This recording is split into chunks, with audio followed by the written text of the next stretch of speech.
Steve's little brother. The thing is that they told me that they wanted me to fill the pulpit, and I thought it was literal because I was raised to believe in a literal interpretation. So I may not preach as good as some people, but I fill the pulpit.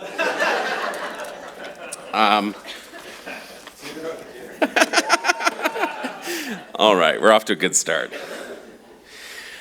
One of my favorite things about being a camp director these last few years is that I get to visit many different churches, and by extension, it has also given me the opportunity to start getting back to preaching a little bit, get some of the rust off. It's been 25 years, if you can believe it, since I left Rosslyn Chapel, and so 25 years ago, I was preaching every Sunday. And not so much since that. But the one good thing about preaching in so many different places and from time to time is that I really only have to now come up with one good idea. One good idea per year can kind of carry me through because, people are different almost every week when I preach. So I don't have to think about something new every single week. So you can be thankful for that, I guess. I am. So late last summer, something happened with my Ford Escape. Crazy, I know that a Ford Escape had problems. But a warning light came on to tell me that my car had a brake light that wasn't functioning. As time went along, a number of people, including my mother, pointed out, you have a brake light that's not working. And time continued to move on. I went so far as to go to the Kelly's, which Kelly's in Gracefield supply auto parts, not gravel. But I went to Kelly's in Gracefield, got a new bulb, bought it, and put it in my glove compartment. It was safely stowed there until March, when I needed to get other work done on my vehicle, and I went to the mechanic who works at Kelly's and said, would you mind putting this in? It didn't cost me much. It really wouldn't have been that hard. I just never got it done. In spite of the fact that every single time I turned my car on, it reminded me, you have a brake light that's out. But the work is now done, along with all the shocks and wheel bearings that I had to get replaced. Thank you, Francois Legault. And I have the bonus of all these things now working. So I realize when it comes to fixing my car, I am fully aware that I need help. I believe in my heart that I could do some of these things on my own, but I certainly prefer to get help with them. Perhaps by admitting it publicly, it will result in me being motivated enough to get my headlight fixed. Since when I started writing this message, the very day I started writing this message, I got a warning on my dash saying that I had a headlight that was burnt out. Now, to be clear, I'm not asking for help from anybody in here. I'm just acknowledging sometimes we need help. Sometimes I need help, right? So we're going to go first to the book of Job. And in the book of Job, it's in the Old Testament, and it's part of what we call the poetry and wisdom literature of the Old Testament. So it kind of goes together with books like Psalms, Proverbs, Ecclesiastes, and the Song of Solomon or Song of Songs. Job opens with a curious kind of courtroom scene where Satan, the accuser, challenges God and challenges God's way of rewarding his followers, rewarding people who follow God, and Satan is kind of challenging God and saying, Job, that guy down there, you're doing all this nice stuff for him, but Job is only righteous, he's only acting righteously because of your generous provision. And Satan contends that if God were to make or let Job truly suffer, that Job's true character would emerge. And God says no, he believes that Job would continue to live faithfully even in the face of suffering. So the book continues to unfold by using probably really realistically some very dense Hebrew poetry, right? It's not all easy reading, the author uses this poetry to lay out Job's brutal experiences, and as God's blessings are removed and intense suffering is put in its place. Both emotional and physical is introduced into Job's life. His wife and his friends then begin to speculate about why Job is suffering. So on top of everything he has to deal with, he has to deal with the people who would be closest to him, kind of dragging him down. Is he not really righteous? Is he hiding something? Is that why he's being punished by God? Why is God allowing this to happen to him? So a large portion of the book of Job is spent with Job's friends throwing out speculations and Job throwing back rebuttals to those accusations. And so we jump in, and Job chapter 12, verses 7 through 12, and I'm reading from the New Living Translation, but he jump into the middle of one of those rebuttals where Job is responding to accusations from his friends. And Job says, "Just ask the animals, and they will teach you. Ask the birds of the sky, and they will tell you. Speak to the earth, and it will instruct you. Let the fish in the sea speak to you." Job's reflection on creation goes beyond just admiring it. It invites us, I think, to consider lessons that are embedded in nature. Just as the animals and the earth declare the handiwork of the Lord, our lives should therefore also reflect the Creator's influence. An example of that, when I often think of where are some things embedded in nature? I often think of the woodpecker. And how the woodpecker has a tongue that actually wraps around its brain. It's only in recent years that sports has had to deal with the fact that we start to understand if you get hit in the head, it can do bad things, right? And that's really only recently that they've kind of clued into this. And yet, this woodpecker was created in a way that its brain is protected from constantly banging its head against trees when it has to get food. I would challenge my evolutionary friends to wonder what that woodpecker would have been able to eat for the millions of years while it developed the wrapping so that it could get to the food it really wanted. It just isn't. It's the hand of the Creator in creation. As you observe the simplicity of a bird's song or the resilience of the earth in general, consider how these elements of creation can inspire you to model resilience, kindness, love, and stewardship. Job urges his friends to ask the animals and observe the earth. He's asserting that they bear testimony of God's wisdom and God's power, that God is in control. In verse 9, Job takes it a step further and he says, "For they all know," so all of these animals, the whole earth, all of creation knows that my disaster has come from the Lord, from the hand of the Lord. "For the life of every living thing is in his hand, and the breath of every human being." It stands out to me that in the midst of Job's trials, he still sees God's hand at work. He's in the midst of intense suffering, and he still proclaims to his friends that God has everything under control. Just relax. He said, look to the animals. They know God has it all under control.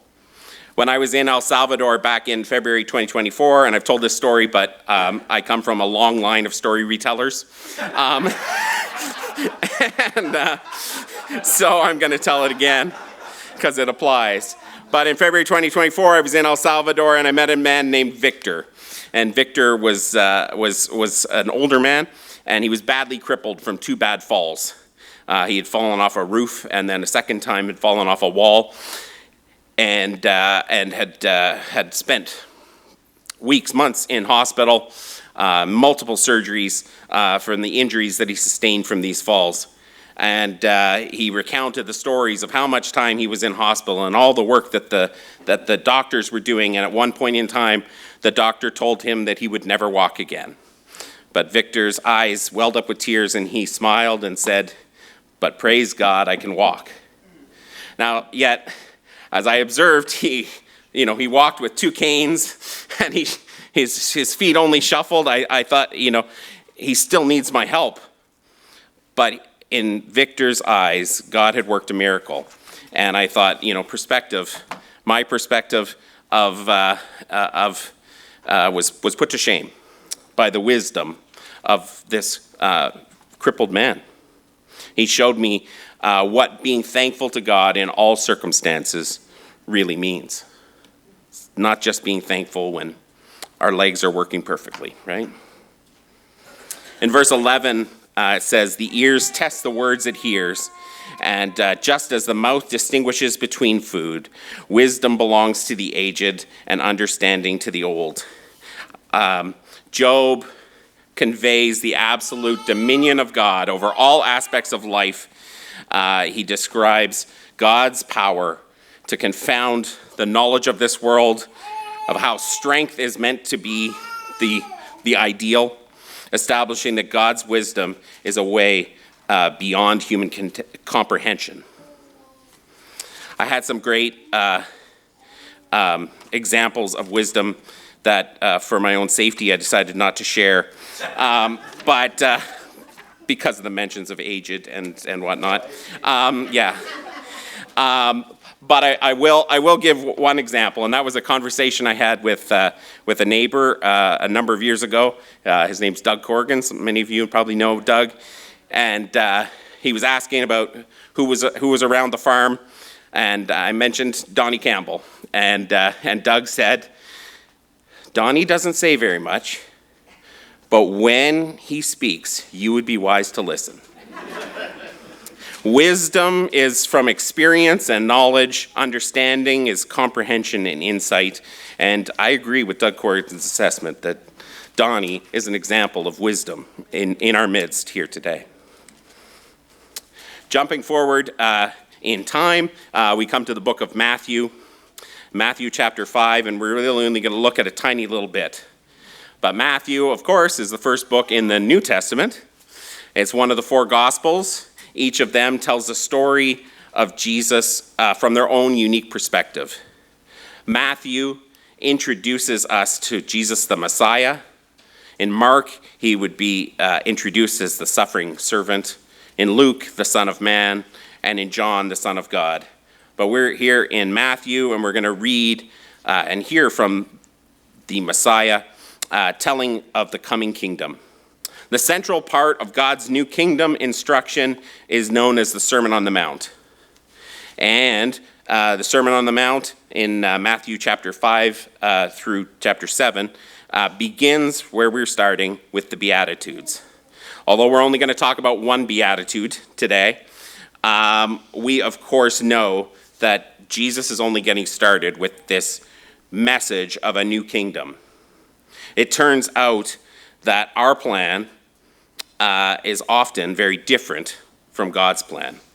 And our plans change, but God's hasn't changed at all.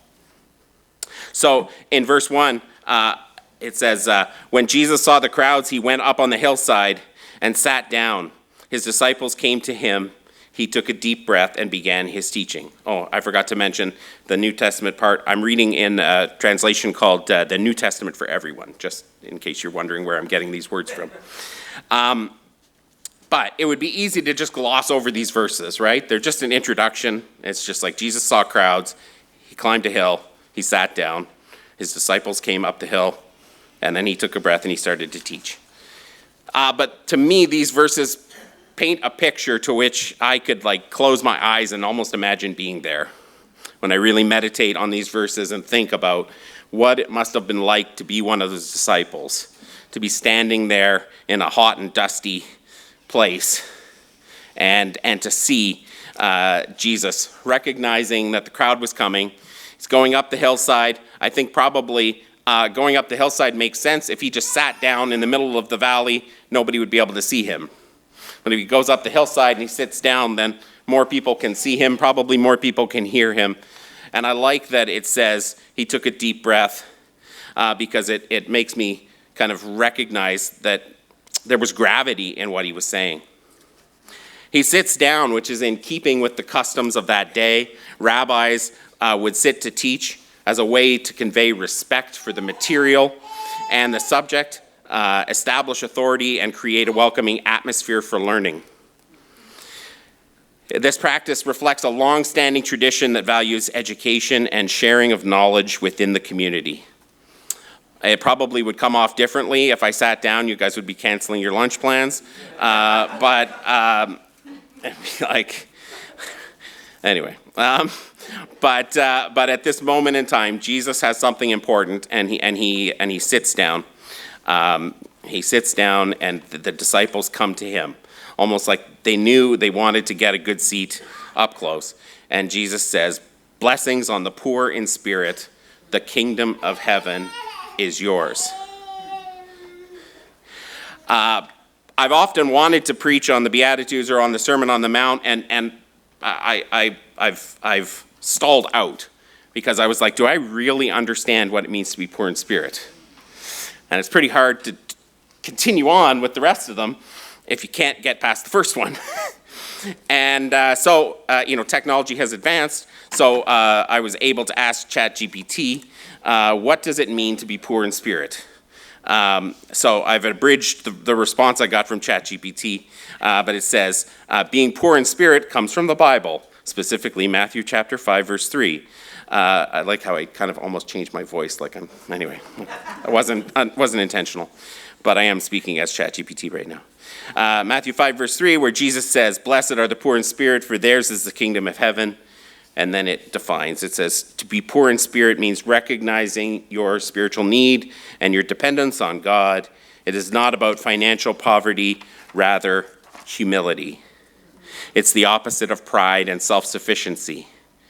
People who are poor in spirit acknowledge that they cannot earn their salvation. They cannot buy their righteousness on their own.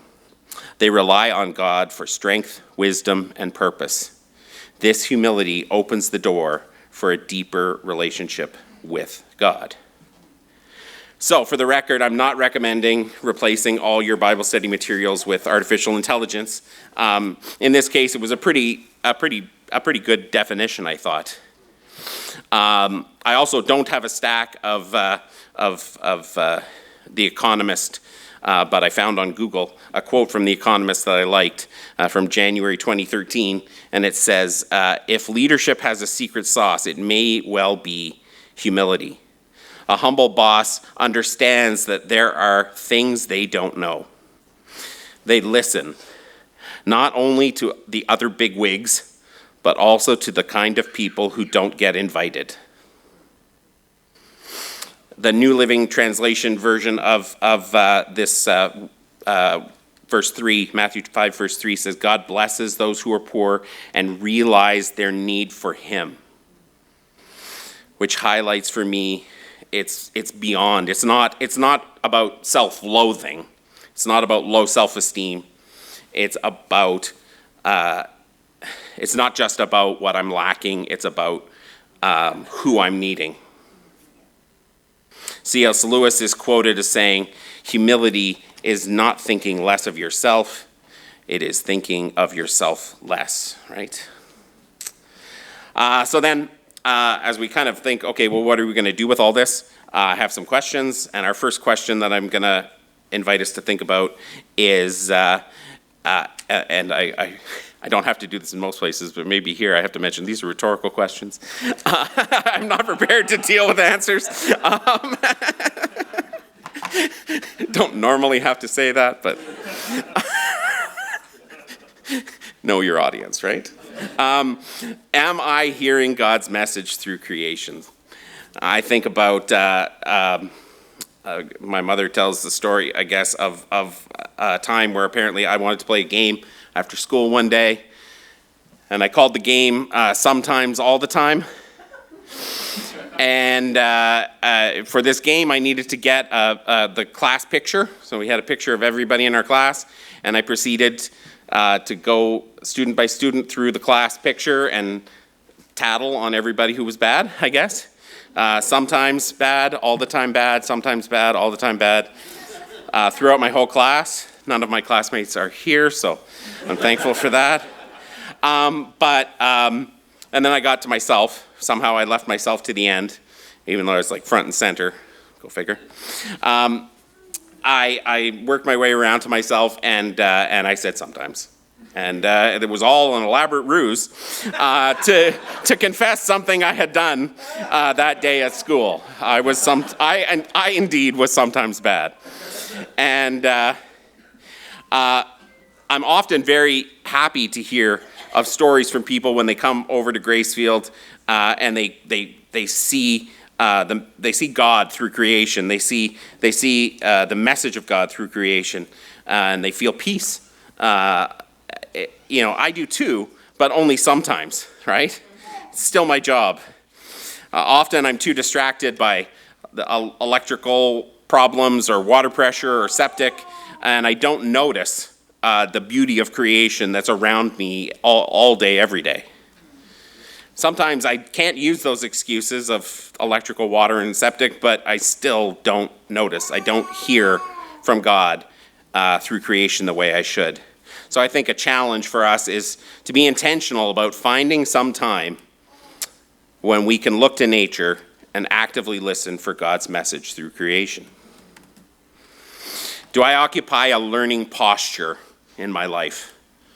This one's also hard for me. It's part of the reason why I generally don't wear a watch, is because at one point in time I got feedback that I was talking to somebody and they felt like I must have somewhere to be because I was always looking at my watch. It was actually more of a nervous tic. I have a few nervous tics, and it had nothing to do with being disinterested in what they were saying, but that's how it came across, and so I choose, symbolically more than anything, because of course now I have a cell phone that I look at every 5 minutes, but it's symbolic to say that I don't wear a watch because of that, and it at least reminds me of the fact that I want to be present, I want to have a learning posture. Jesus took a teaching posture, so I think in response, we would want to be learning from that. Are we ready to listen and learn? Do we follow Jesus up the hillside and make sure that we have a good spot to hear what he's going to say? How does Matthew 5:3 redefine my own understanding of blessedness? God introduces, and Jesus is introducing in this message, an overturning, an upside-down kingdom. The king who was born in a barn starts to teach about the ways to be blessed in his new kingdom, which is different than what the world viewed then and what the world views now. Here in our first world comfort, we still struggle with the concept of the weak being better than the strong. It's all still very backwards to us. The overturning principles that Jesus taught in the Sermon on the Mount.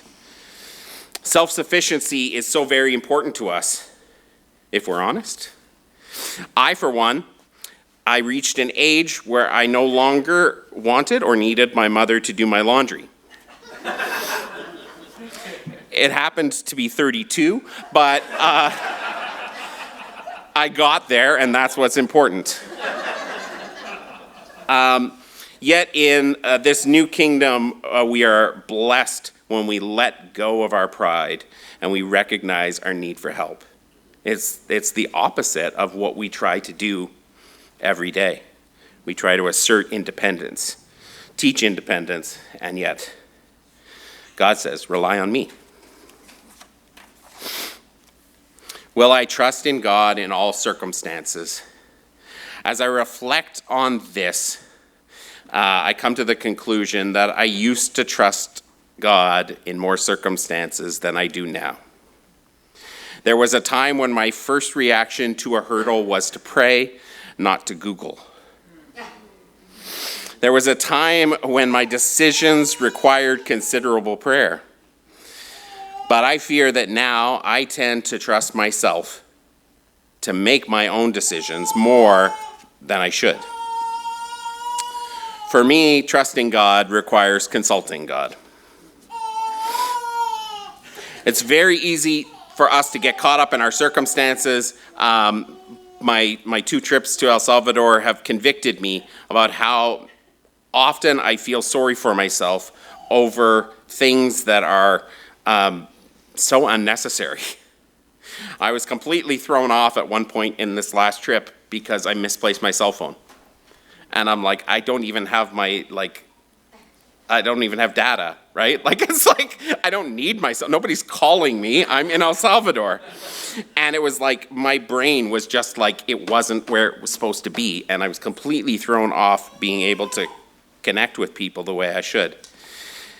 What are we valuing that we need to give over to God? While so often I met people in El Salvador with so little who rejoiced in God's provision of what little they had. The best example of this on our most recent trip, the community leader. So the community leader, in this case, was a leader with a capital L. She was amazing. She, along with organizing the community to get shelter in, to build homes for people in the community, she'd also built a co-op for the ladies of the community to do cooking together and selling of their produce, selling of the things that they cooked and prepared, and they were building a whole like co-op space. It was rather amazing. She'd been picked, and she was heading off to like Indonesia to teach other communities about like how to start co-ops and whatnot. She was quite the lady. But as community leader, she was the one who got the first news. She was the one who got the call to say, these are the people who are getting houses. And therefore, at the same time as she got the good news for her neighbors, she learned that she was not on the list. And she said she was disappointed and she was sad, but she prayed that God would help her rejoice with her community for those who were getting homes. And that God would help her to continue to work helping her neighbors to get ready for their new homes.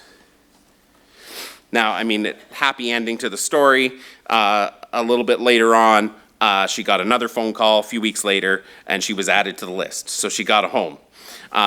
So I should clarify then, I'm not saying that prayer equals new house in all circumstances. But I am saying that trusting God in all circumstances will lead to blessing. That's what we're promised. Do I recognize my own poverty and my need for God?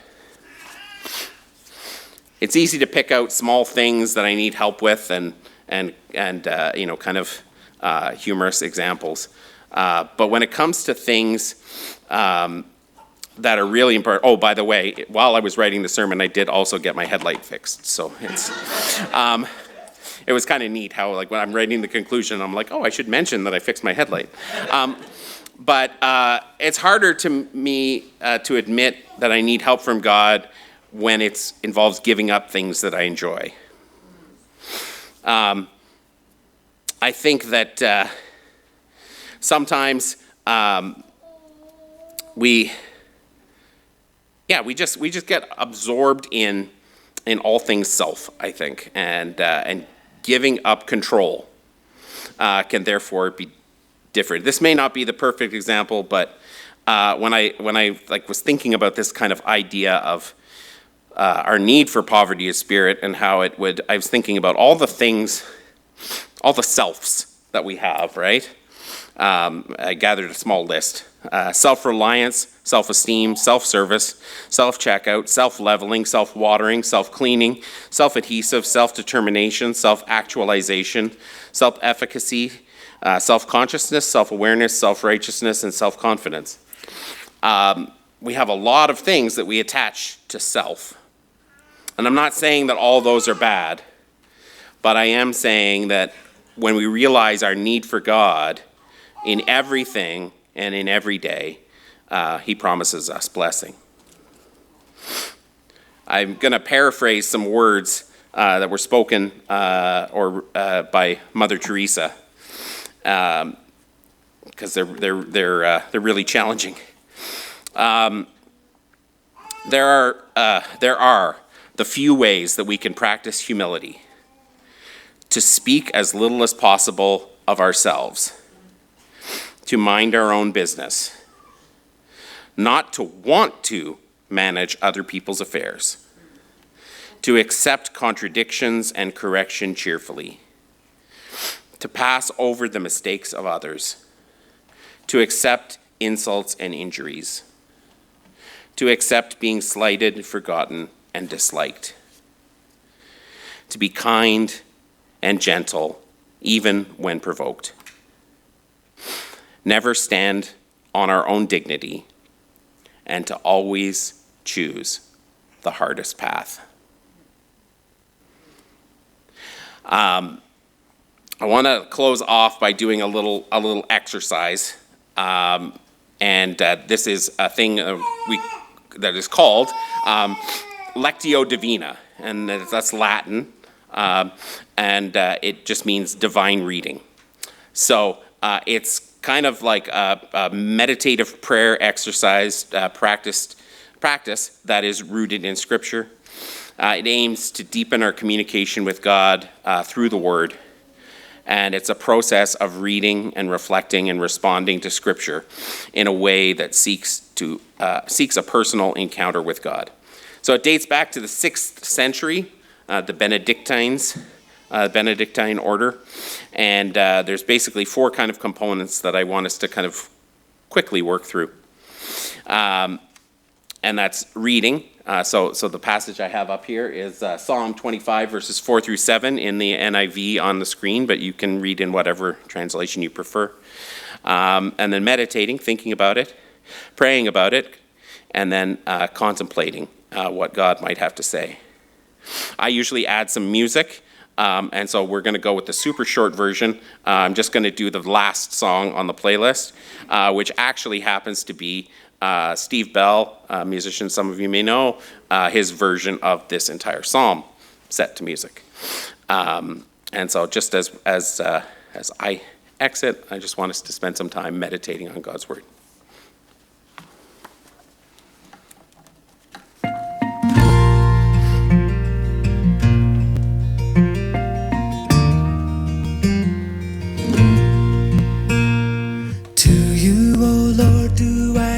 Up my soul,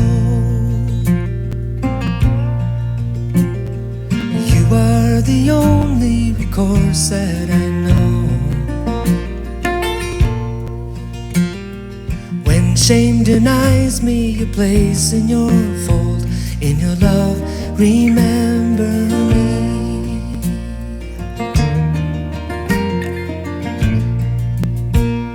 Show me your road with respect to the truth. Hold not against me the sins of my youth. There's no one to turn to if you won't come through. In your love, remember me. In your love, remember me. In your love, remember me. All because of your goodness, Lord. In your love, remember me.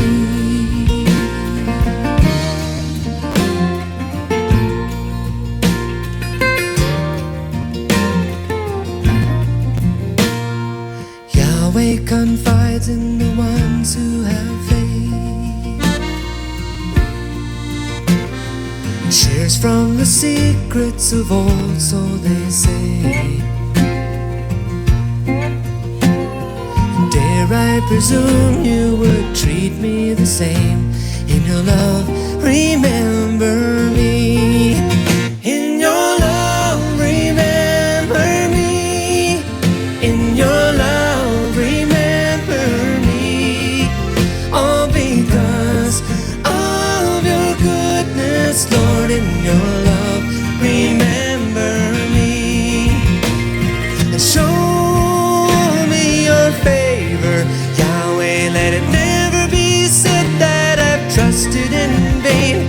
It is your reputation that makes me outrageously brave. And hold out your mercy to me. Go ahead and correct me for the sake of your name. It's not much of a threat, but my hoping is keeping me sane.